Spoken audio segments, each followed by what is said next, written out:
কয়েকজন আগে দেখলাম এক বক্তারে পুলিশ ধরতে আসছে, বক্তা পালাইছে, দেখেন নাই? বক্তা বিল দিয়া পালাইছে। ওরে বক্তা, তুই তো কিছু, তুই তক্তা বেটা, তুই হক কথা এতদিন বলতে পারিস নাই, জালেমের বিরুদ্ধে বলতে পারিস নাই। আল্লামা সাঈদী রহমাতুল্লাহকে জেলে নিছে, কয় যে তারা জঙ্গি জন্য জেলে নিছে, আর আমরা বালাঙ্গরে পাহারা দেয়, তো তোরে ধরতে গেছে, তুই পালাইলি কেন? জোরে কোন ঠিক না ঠিক? এত বড় বুকের পাঠা কয় আমাদের সাথে অলিদের সম্পর্ক। কোন অলি? যে অলি ইন্ডিয়া গেছে ওই অলির সাথে তোমার সম্পর্ক?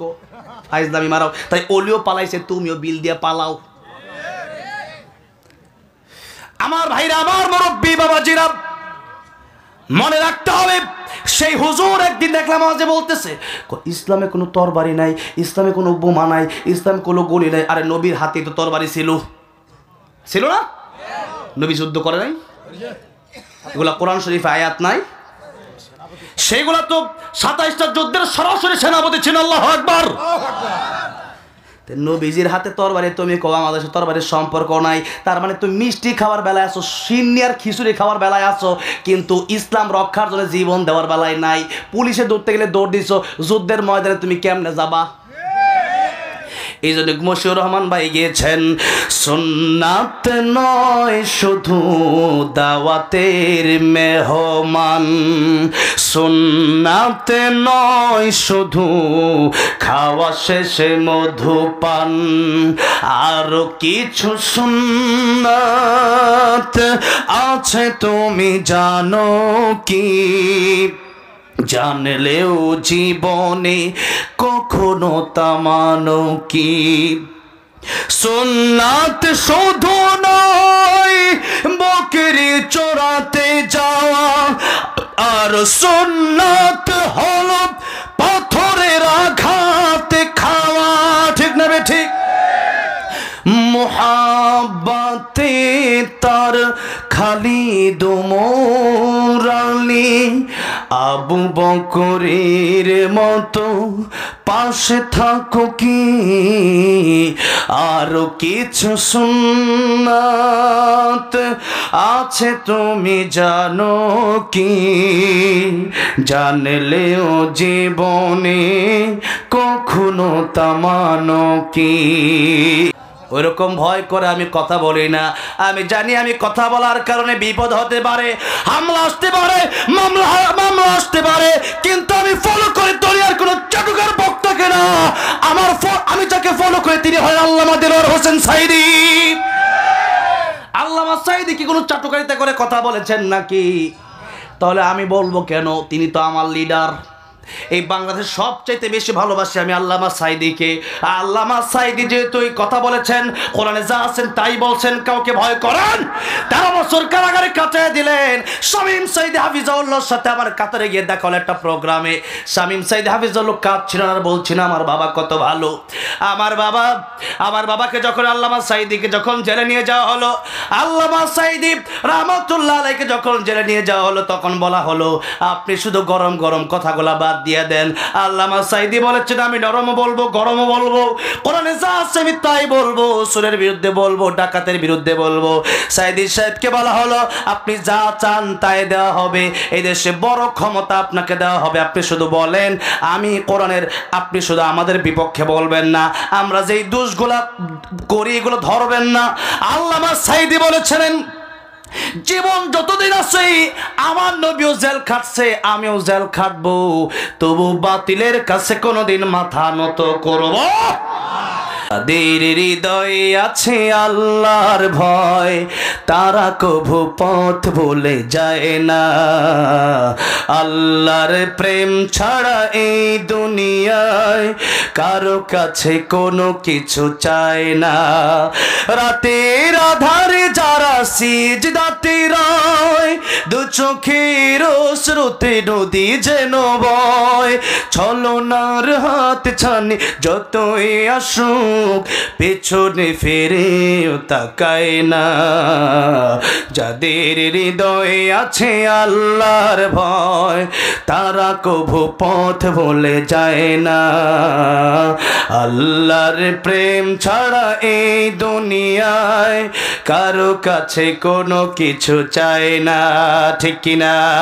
আগুন হলো পানি ডাকার মতো ডাকলে আজও সাড়া দেবেন তিনি রে মন সাড়া দেবেন তিনি ও মধুর নামটি মিটাই হতাশার জ্বালা গলেতে পড়ো নামের মালা ও নামের তুলনা হবে না তুলনা নাই নাই নাই তুলনা নাই নাই নাই এসো না আল্লাহর নামে গান গাই এসো না মন প্রাণ জোড়াই এসো না মন প্রাণ জোড়াই আল্লাহু আকবার বলেন আল্লাহু আকবার আল্লাহু আকবার বলেন আল্লাহু আকবার জোরে জোরে আল্লাহু আকবার বলেন আল্লাহু আকবার আল্লাহু আকবার বলেন ও মধুর নামটি নিলে হৃদয় হাসে ও মধুর নামে সুখ নেমে আসে ও নামের তুলনা মিলে না তুলনা নাই নাই নাই তুলনা নাই নাই নাই এসো না আল্লাহর নামে গান গাই এসো না মন প্রাণ জোড়াই এসো না মন প্রাণ জোড়াই আল্লাহু আকবার সবাই আল্লাহু আকবার বলেন না আমরা কোরআন দিয়া ঘরও চালাতে চাই মসজিদও চালাতে চাই আমরা মাদ্রাসাও চালাতে চাই দেশও চলবে কোরআন দিয়া আমার নবী মদিনার প্রেসিডেন্ট ছিলেন কি ছিলেন না মায়ের খাইছেন মায়ের দিছেন কয়েকজন আগে দেখলাম এক বক্তারে পুলিশ ধরতে আসছে বক্তা পালাইছে দেখেন নাই বক্তা বিল দিয়া পালাইছে ওরে বক্তা তুই তো কিছু তুই তক্তা বেটা তুই হক কথা এতদিন বলতে পারিস নাই জালেমের বিরুদ্ধে বলতে পারিস নাই আল্লামা সাইদুর রহমাতুল্লাহকে জেলে নিছে কয় যে তারা জঙ্গি জন্য জেলে নিছে আর আমরা বালাঙ্গরে পাহারা দেয় তো তোরে ধরতে গেছে তুই পালাইলি কেন জোরে কোন ঠিক না বে ঠিক এত বড় বুকের পাঠা কয় আমাদের সাথে অলিদের সম্পর্ক কোন অলি যে অলি ইন্ডিয়া গেছে ওই অলির সাথে তোমার সম্পর্ক ফাইজলামি মারাও তাই অলিও পালাইছে তুমিও বিল দিয়ে পালাও আমার ভাইরা আমার মুরব্বি বাবাজিরা মনে রাখতে হবে সেই হুজুর একদিন দেখলাম আওয়াজে বলতেছে ইসলামে কোনো তরবারি নাই ইসলামে কোনো বোমা নাই ইসলামে কোনো গুলি নাই আরে নবীর হাতে তো তরবারি ছিল না নবী যুদ্ধ করে নাই এগুলা কোরআন শরীফে আয়াত নাই সেইগুলা তো 27টা যুদ্ধের সরাসরি সেনাপতি ছিল আল্লাহু আকবার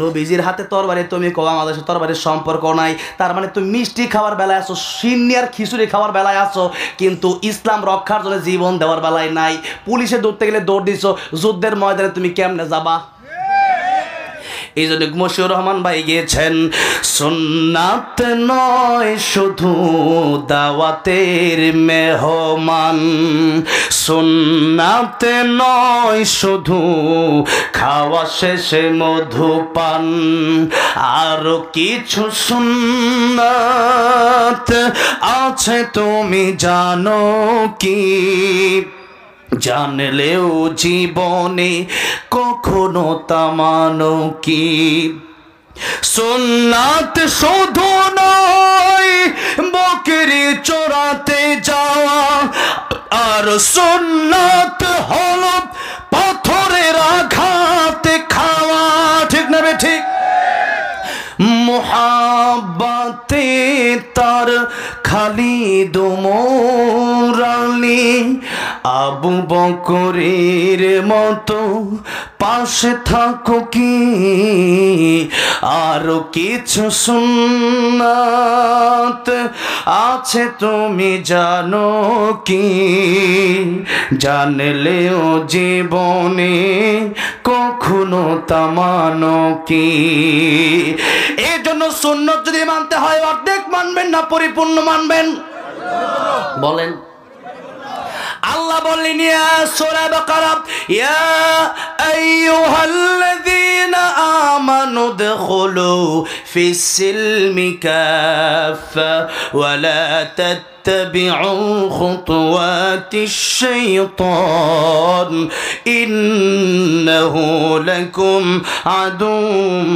مبين আল্লাহ রাব্বুল আলামিন বলেন ঈমানদারেরা যদি তোমরা ইসলাম যদি মানো যদি মানতে চাও পরিপূর্ণ ইসলামে তোমরা প্রবেশ করো কাফায় তাম্মা পরিপূর্ণ মানো অর্ধেক মানলে হবে না যেমন ওযুর ফরজ 4টা আপনি মুখও ধুইলেন হাতও ধুইলেন মাথাও মাসায় করলেন এখন আপনি চিন্তা করলেন যে এত শীত পা ধুয়ে কি করব ওযু হবে এখন এশার নামাজ 4 রাকাত নামাজে ঢোকার পরে আপনি 3টা ফরজ ওযুর মধ্যে আপনি লাগালেন এরপরে নামাজ আপনি পড়লেন 3 রাকাত যে ওযুর ফরজ যেহেতু 3টা মানছি নামাজও 3 রাকাত পড়ে নামাজ হবে কয় রাকাত হবে হ্যাঁ 3 রাকাত হইব নাকি 1 রাকাত হবে না এখন ওযু পরিপূর্ণ না করলে আপনি শুধু পা ধুইলেন না সবই তো ধুইলেন ওযু হয় নাই আপনি নামাজ পড়লেন নামাজে আপনি 3 রাকাত পড়লেন 1 রাকাত পড়লেন না নামাজ হয়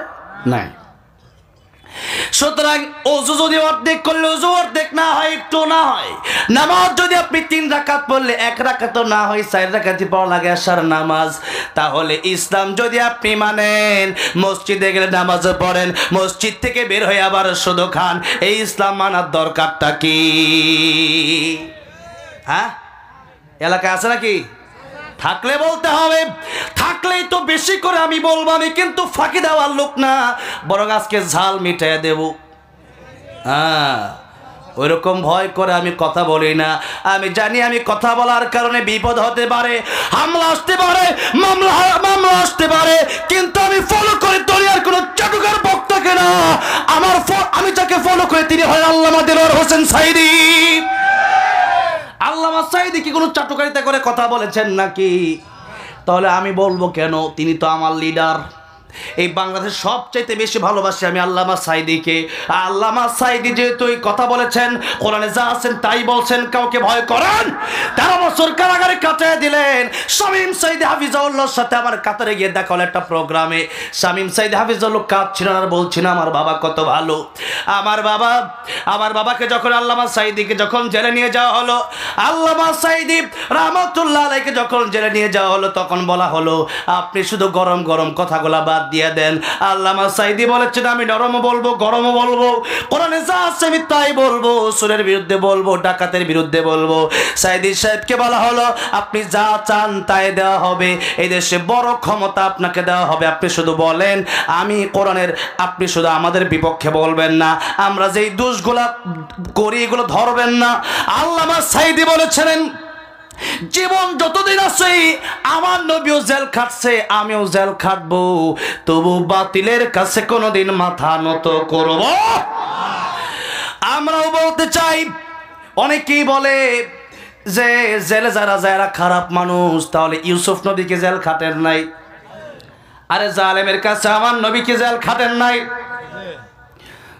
এখন তো মানুষ জেল খাটলে পরে নিজেরে আরো সৌভাগ্যবান মনে করে ঠিক কিনা বলেন হ্যাঁ তাই যারা জেল খাটছে বিগত স্বৈরাচারের আমলে সবার দাম আর কমছে না বাড়ছে সবার দাম বাড়ছে যারাই জেল কেটেছে যারাই মজলুম আমরা তাদের পক্ষে আছি না নাই আর যারা জালেম তাদের বিপক্ষে আমরা আছি না নাই মানা হাব্বালিল্লাহ ওয়া আবগাদালিল্লাহ ওয়া আতালিল্লাহ ওয়া মানআ লিল্লাহ ফাকাদ ইসতাকমালাল ঈমান ইন্না সলাতি ওয়া নুসুকি ওয়া মাহইয়ায়া ওয়া মামাতি লিল্লাহি রাব্বিল আলামিন আমাদের জীবন আমাদের মরণ সব হবে কার জন্য আর আল্লাহর পক্ষে যারা থাকবে তাদেরকেও আমরা ভালোবাসতে রাজি আছি না নাই কারণ কিয়ামতের কঠিন ময়দানে আলেমকে ভালোবাসার কারণেও আল্লাহ রাব্বুল আমিন জান্নাতের মেহমান বানিয়ে দিবেন নবী বলেছেন কুন আলিমান আও মুতাআল্লিমান আও মুস্তামিআন আও মুহিব্বান লা তাকুন খামিসান ফাতাহলিক আলেম হয়ে যাও আর নয়তো আলেমের ছাত্র হয়ে যাও তাও যদি না পড়ো আলেমকে বলে শোনো তাও যদি এত ভালো না লাগে কমপক্ষে আলেমকে ঘৃণা করা যাবে না আলেমকে অন্তর দিয়ে ভালোবাসার দরকার আছে না নাই আর যারা আলেমকে ঘৃণা করবে নবী বলেন লা তাকুন খামিসান ফাতাহলিক খাসিরাত দুনিয়া ওয়াল আখিরা আলেমকে যারা ঘৃণা ধ্বংস হয়ে যাবে। এই জন্য আলেমকে যদি ঘৃণা করেন, বিপদ দুনিয়াতেও আছে আখিরাতেও আছে না নাই? দুনিয়াতে ছোট বিপদ, আখিরাতে কবরে শুরু হবে সবচেয়ে বড় বিপদ। এই জন্য আমরা কোনো বিপদেই থাকতে চাই না। আলেম যেখানে আছে সেখানে আলেমের পক্ষে আমরা জীবন দিতে রাজি আছি না নাই? আমার ভাইরা, আমার মুরব্বী ও জিরা, আল্লাহ রাব্বুল আলামিন বললেন وَلَنَبْلُوَنَّكُمْ بِشَيْءٍ مِّنَ الْخَوْفِ وَالْجُوعِ وَنَقْصٍ مِّنَ الْأَمْوَالِ وَالْأَنفُسِ وَالثَّمَرَاتِ وَبَشِّرِ الصَّابِرِينَ। আমি আল্লাহ রাব্বুল আলামিন তোমাদেরকে পরীক্ষা করব। প্রথম পরীক্ষার নাম হলো ভয়, খাউফ। প্রথম পরীক্ষা আমি আল্লাহ রাব্বুল আলামিন তোমাদেরকে ভয়ের মাধ্যমে করব। এই ভয় তোমাদেরকে দেখানো হবে। হক কথা বলতে গেলে, সঠিক কথা বলতে গেলে পরে তোমাদের ভয় দেখানো হবে। কিন্তু এই ভয়কে আমরা পরোয়া করি না। আমরা ভয় করি একজনকে, জোরে বলেন তিনি কে? যাদের হৃদয়ে আছে আল্লাহর ভয়, তারা কভু পথ ভুলে যায় না। আল্লাহর প্রেম ছাড়া এই দুনিয়ায় কারো কাছে কোনো কিছু চায় না। রাতের আধারে যারা সিজদাতে রয়, দু চোখের স্রোতে নদী যেন বয়। ছলনার হাত ছানি যতই আসুক, পেছনে ফিরেও তাকায় না। যাদের হৃদয়ে আছে আল্লাহর ভয়, তারা কভু পথ ভুলে যায় না। আল্লাহর প্রেম ছাড়া এই দুনিয়ায় কারো কাছে কোনো কিছু চায় না। ঠিক কিনা? এই জন্য আমাদের কোনো ভয় নাই, আমাদের কোনো চিন্তা নাই। কার কথা? কে বলেছেন? আল্লাহ বললেন ওয়ালা তাহিনু ওয়ালা তাহজানু ওয়া আনতুমুল আ'লাউনা ইন কুনতুম মুমিনিন। ঈমানদার যদি হয়ে যেতে পারো, মুমিন যদি হয়ে যেতে পারো, তোমাদের কোনো ভয় নাই, তোমাদের কোনো চিন্তা নাই। আল্লাহ রাব্বুল আলামিন দেখায় দিলেন, এই দেশের মানুষ সবাই যখন ভয়হীন হয়ে গেল, সবাই যখন আন্দোলনে লেগে গেল, তখন এই স্বৈরাচার বলল, ও সেনা প্রধান তুমি গুলি করো না কেন? সেনা প্রধান বলল, গুলি করব কয়জন রে? যত গুলি আছে তার চেয়ে বেশি করে এই দেশে মানুষ আছে। আল্লাহু আকবার। এই মানুষগুলো জীবন দিতে রাজি, আমি গুলি করব কয়জনকে? গুলি আর করা যাবে না, বরং আপনি তার চেয়ে ভালো পালায়া জানেন, আপনারা আজকে খায়া ফেলবে কিন্তু। আল্লাহু আকবার বলেন।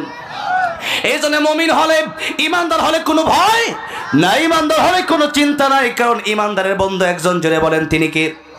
জোরে বলেন কে?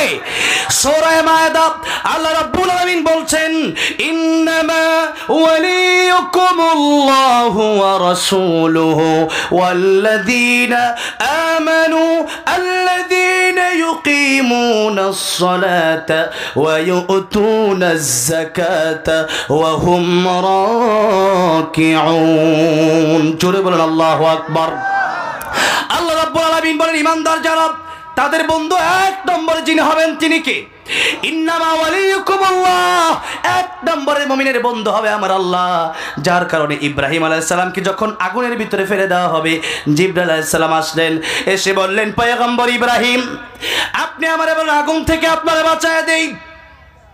পয়গম্বর ইব্রাহিম বললেন, আগুন থেকে তুমি আমারে বাঁচাবা কেন? আমার আল্লাহ কি অন্ধ? আমার আল্লাহ কি আমার দেখেন? আল্লাহু আকবার। আল্লাহ বললেন, জিবরাইল তোমার থাকার দরকার নাই।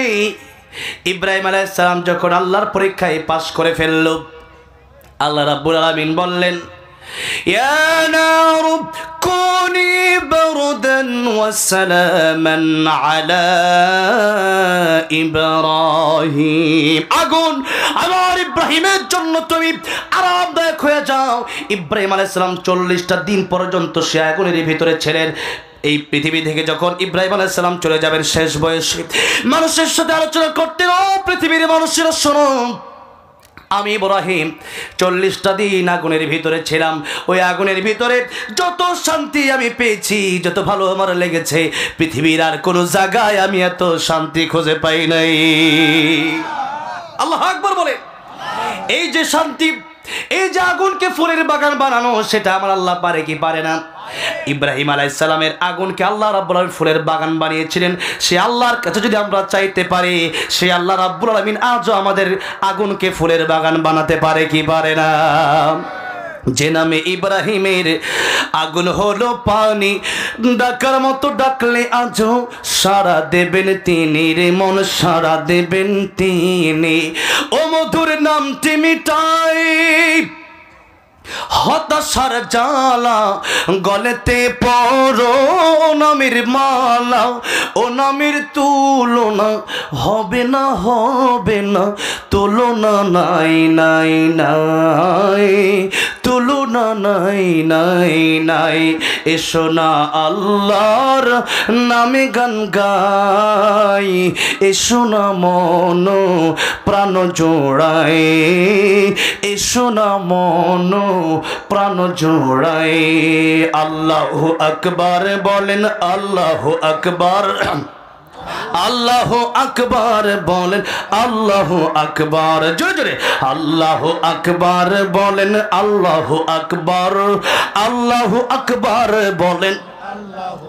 ও মধুর নামটি নিলে হৃদয় হাসে, ও মধুর নামে সুখ নেমে আসে, ও নামের তুলনা মিলে না, মিলে না, তুলনা নাই নাই নাই, তুলনা নাই নাই নাই।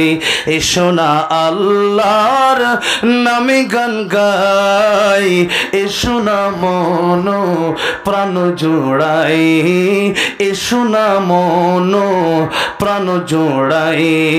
আল্লাহু আকবার, সবাই আল্লাহু আকবার, আল্লাহু আকবার বলেন। এখন তো অনেকে জবান খুললেন না। ও মুসলমান, ওয়াজ তো বেশি কঠিন না। আল্লাহু আকবার নামের স্লোগান আল্লাহর কাছে এত প্রিয়, অনেক প্রিয়। এই যে রাস্তাঘাটে হাঁটেন, হাঁটার সময় মানুষের গীবত, একজন আরেকজনের বিরুদ্ধে গীবত করবেন না, বরং রাস্তাঘাটে হাঁটার সময় আল্লাহ জিকির করবেন। কি করবেন? আল্লাহ জিকির করবেন, জিকির করবেন সুবহানাল্লাহ আলহামদুলিল্লাহ।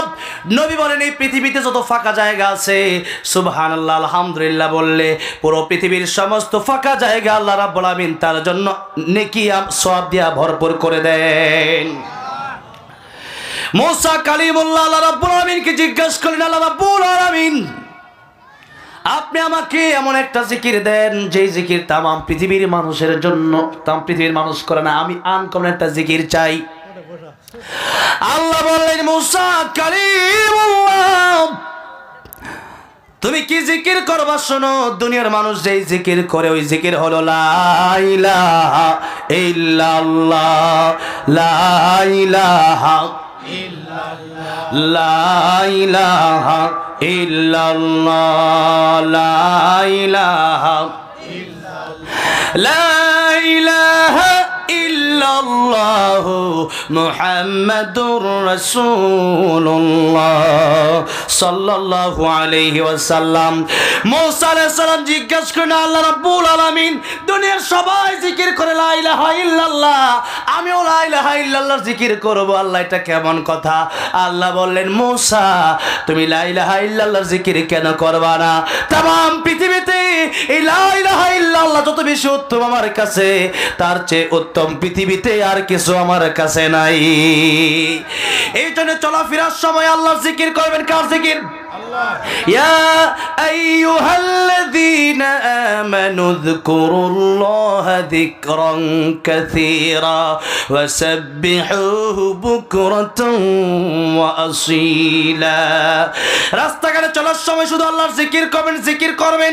জান্নাতে যাওয়ার পরে সবার অবস্থান একরকম হবে না, বরং যার ইবাদত যত বেশি, যার ইবাদত যত খালেস ইখলাস বেশি, তার জান্নাতের মাকামটাও তত বেশি।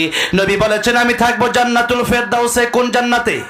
জেনে বলেন, ইন্নাল্লাযীনা আমানু وعملوا الصالحات كانت لهم جنات الفردوس نزلا خالدين فيها لا يبغون عنها حولا নবী বলেছেন এই জান্নাতুল ফেরদাউসের কথা আল্লাহ বলেন সূরা কাফের শেষে এই জান্নাতুল ফেরদাউসে থাকবেন নবী বলেছেন তোমরাও দোয়া করার সময় দোয়া করবা আল্লাহ আপনি আমাদেরকে জান্নাতুল ফেরদাউস দিয়েন কোন দোয়া এই জন্য পিতামাতার জন্য যখন আমরা দোয়া করব দাদা দাদি নানা নানির জন্য যখন আমরা দোয়া করব আল্লাহর কাছে আমরা দোয়া করব আল্লাহ রাব্বুল আমিন যাদের মা নাই যাদের বাবা নাই যাদের দাদা দাদি নানা নানি শ্বশুর শাশুড়ি আত্মীয় স্বজন পাড়া প্রতিবেশী অন্ধকার কবর দেশে আল্লাহ প্রত্যেককে আপনি জান্নাতুল ফেরদাউস দান করে দিয়েন জোরে বলেন আমিন আপনাদের বুঝি কষ্ট হচ্ছে নাকি বলেন কষ্ট হলে আপনি আমাকে বলবেন কুষ্টিয়া এক জায়গায় গেলাম মাহফিলে কুষ্টিয়া থেকে আমরা বললো হুজুর সভাপতি সাহেব হুজুর ঘুমে ধরছে আমি বললাম কেন হুজুর 2 দিন ব্যাপী মাহফিল তো আপনি আসছেন শেষের দিন তো এখন শেষ মুহূর্তে আর কত ওয়াজ শুনবো কালকে থেকে ওয়াজই শুনছি আমি বলি ঠিক আছে ওয়াজ শেষ করতে ঘুমে টুমে দৌড়লে একটু আমার বইলেন নাকি বলেন আমিও সেই 5 দিনের সফরে আসছিলাম প্রায় 4 দিন আগে বের হলাম সিরাজগঞ্জ এরপরে গতকাল ছিল বগুড়া এই বগুড়া শেষ করে আজকে শেষ জয়পুরহাট মাহফিল আবার আমি আজকে আগামীকাল গাজীপুরে সেখানে বর্তমান রানিং এডিশনাল ডিএজি হিসেবে আমাকে দাওয়াত করেছেন সেখানে আগামীকালকে প্রোগ্রাম রেখেছি সেই সারা রাত গাড়ি সফর করে যাব তা আপনাদের অসুবিধা হলে আমাকে বললেন ঠিক আছে ইনশাআল্লাহ তাহলে আমি আস্তে ধীরে আগে ভাগে শেষ করে দেবো সমস্যা নেই কমপক্ষে আর 1 ঘন্টা সময় দেওয়া যাবে তো ইনশাআল্লাহ জোরে বলি ইনশাআল্লাহ লিল্লাহি তাকবীর আল কোরআনের আলো আল কোরআনের আলো কোরআন হাদিস যেখানে স্বৈরাচার যেখানে লিল্লাহি তাকবীর আমার ভাইরা আমার মুরব্বী বাবাজিরা কিছু কথা আজকে আমি বলবো সূরা মুলুক থেকে কোন সূরা বলেন কোন সূরা শুনবেন তো ইনশাআল্লাহ আগে একটু ফজিলত শুনে নেন নাকি বলেন নবীজি বলেছেন সূরা মুলুক যারা প্রতিদিন তেলাওয়াত করে প্রতি রাতে এদের কবরে আযাব হবে না সুবহানাল্লাহ আমরা কবরে যাব তো কবরে যাওয়ার প্রস্তুতি আমাদের নেওয়ার দরকার আছে না নাই আছে নবীজি বলেছেন আল কাইস মান দানা নাফসাহু ওয়া আমিলা লিমা বাদাল মাউত তোমরা নিজের আত্মসমালোচনা করো নিজেকে নিয়ে চিন্তা করো আজকে আমরা নিজের চিন্তা বেশি করি নাকি আরেকজনের চিন্তা বেশি করি কার চিন্তা বেশি করি আরেকজনের চিন্তা আমরা বেশি করি কিন্তু আমার কবরে আপনি যাবেন না আপনার কবরে আমি যাব কারো কবরে কেউ যাবে না নিজের কবরের সামানা নিজের তৈরি করে নিতে হবে আজকে দেখা যায় আমরা আরেকজনের গীবত নিয়ে ব্যস্ত আল্লাহ সূরা হুজুরাত আল্লাহ বললেন ওয়ালা ইয়াগতাব بعضكم بعضا أيحب أحدكم أن يأكل لحم أخيه ميتا فكرهتموه আল্লাহ বললেন ওয়ালা ইয়াগতাব বা'দুকুম বা'দা একজন ভাই তোমরা আরেকজনের ভাইয়ের বিরুদ্ধে গীবত করবা না আর শোনো আইয়ুহিব্বু আহাদুকুম তোমাদের মধ্যে কি কেউ এমন পছন্দ করো যে আইয়াকুলা লাহমা আখিহি মাইতান ফাকারিহতুমু তোমাদের মৃত ভাইয়ের কাঁচা গোশত খাওয়া তোমরা কি কেউ পছন্দ করো মরা লাশের গোশত কেউ খায় নাকি এটা আমাদের অপছন্দনীয় জোরে কোন ঠিক না ঠিক আল্লাহ বললেন মৃত ভাইয়ের কাঁচা গোশত খাওয়া যেমন খারাপ হারাম আমি আল্লাহ গীবত কেউ হারাম করে দিলাম গীবত যারা করবে এরা বিশেষ করে 2টা ক্ষতিতে পড়বে কয়টা ক্ষতি শুনতে চান ইমাম সুফিয়ান সাউরি রাহমাতুল্লাহ আলাইহি তার খাদেমকে বললেন খাদেম শোনো ওই যে ওই এলাকায় যাবা ওই এলাকায় গিয়ে দেখবে একজন লোক আছে আমার বিরুদ্ধে গীবত বলে আমার বিরুদ্ধে বদনাম বলে তারে গিয়ে পুরস্কার হাদিয়া দিয়ে আসবা খাদেম বললেন যাব না হুজুর বলল কেন বলে কেন আপনি তারে টাকা পয়সা দিবেন আমি আপনার খাদেম আপনি আমারে দিতে পারেন আপনি তারে দিবেন কেন ও তো আপনার বিরুদ্ধে বদনাম বলে হুজুর ডাক দিয়ে বলছেন ও খাদেম শোনো আমি তোমারে যে টাকা দেব তুমি যে বলছো আমি তো আমার মা বাপকেও দেব না কারণ কি কিয়ামতের ময়দানে এই গীবতকারী আমার বিরুদ্ধে বদনামকারী এত বড় বিপদে পড়বেন আর আমার এত বড় উপকার করবেন যে উপকার আমার মা বাপেও করবে না এই গীবতের প্রসঙ্গ একটু মনে রাখবেন যে গীবত নিয়ে আলোচনা চলছিল ইমাম সুফিয়ান সাউরি মনে রাখবেন তো ইনশাআল্লাহ মাঝে মধ্যে আমি ভুলে যাব কারণ আমি অনেক কথাই আমার বলতে হয় এক সাইড থেকে আরেক সাইডে যেতে হয় দেশে অনেক সমস্যা ওষুধ দেব কোন জায়গায় সমস্যা ঠিক না বেটে আল্লাহ রাব্বুল আলামিন আল্লাহর ইবাদতের পরে আল্লাহ রাব্বুল আলামিন কার কথা বলেছেন মা বাবার কথা মাশাআল্লাহ, আলহামদুলিল্লাহ। এরকম একজন আলেম যদি আমার পাশে প্রত্যেকটা মাহফিলে আমি পেতাম, আমি ধন্য হতাম। মাহফিলেই মানে কথা বলার মতো দু একজন লোক সাথে থাকলে অনেক সহজ হয়। আল্লাহ রাব্বুল আলামিন সূরা বনী ইসরাঈল, আল্লাহ রাব্বুল আলামিন বলেছেন, ওয়া কাদা রাব্বুকা আল্লা তা'বুদু ইল্লা ইয়্যাহু ওয়া বিল ওয়ালিদাইনি ইহসানা। আমি কেন প্রসঙ্গটা আনলাম দেখেন, যে ইমাম সুফিয়ান সাউরি রাহমাতুল্লাহ বলেন যে কিয়ামতের ময়দানে আমার মা বাবাও আমার কোনো উপকারে আসবে না। অথচ আল্লাহ রাব্বুল আলামিন আল্লাহর ইবাদতের পরে সেই মা বাবার কথাই বললেন, মা বাবার খেদমত তোমরা করো, মা বাবা যেন উফ শব্দ না বলে, মা বাবার সাথে ধমক দিয়ে কথা বলবে না। হুমা জান্নাতুকা হুমা নারুকা, মা যদি কষ্ট পেয়ে যায়, বাবা যদি কষ্ট পেয়ে যায়, জাহান্নামের আগুন আপনার জন্য অবধারিত হয়ে যাবে। আল্লাহর নবী একদিন যাচ্ছেন রাস্তা দিয়া, দেখলেন একটা কবরের ভিতরে আযাব হয়। নবীজি হাত তুললেন, দোয়া করলেন, আল্লাহ রাব্বুল আলামিন কবরের আযাব আমি রাহমাতুল লিল আলামিন নবী সইতে পারি না, আয় আল্লাহ রাব্বুল আলামিন আপনি কবরের আযাব মাফ করে দেন, কবরটা জান্নাতের বাগান বানায় দেন। সাহাবীরা বলেন আমিন। নবীজিকে আল্লাহ রাব্বুল আলামিন কবরের আযাব দেখার মতো তৌফিক দিয়েছিলেন কিনা? নবীজি দেখতে পারতেন, এই ক্ষমতা আল্লাহ নবীকে দিয়েছিলেন। আল্লাহ রাব্বুল আলামিন এই ক্ষমতা দেওয়ার কারণে নবী দেখলেন কবর আযাব হচ্ছে। নবীজি বলেন, আমি দোয়া করতাম, আমার মনে চাই আমি যেন দোয়া করি আল্লাহর কাছে, আল্লাহ আমার উম্মতকেও তুমি কবরের আযাব দেখায়া দাও। কিন্তু সমস্যা হলো, আমার উম্মত যদি কবরের আযাব একবার দেখে ফেলে, তার বাবার লাশ নিয়ে সে কবরস্থানে গোরস্থানে যাবে না, তার মার লাশ নিয়ে সে কবরস্থানে যাবে না, ভাইয়ের লাশ নিয়ে ভাই কবরে যাবে না, বোনের লাশ নিয়ে ভাই কবরে যাবে না।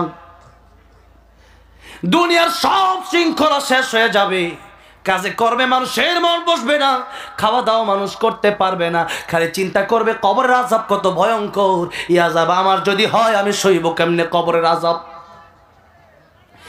এক একটা হাতুড়ি দিয়ে যখন, আগুনের হাতুড়ি দিয়ে যখন বাড়ি দেওয়া হবে, নবীর হাতুড়ি কত ওজন দেখো।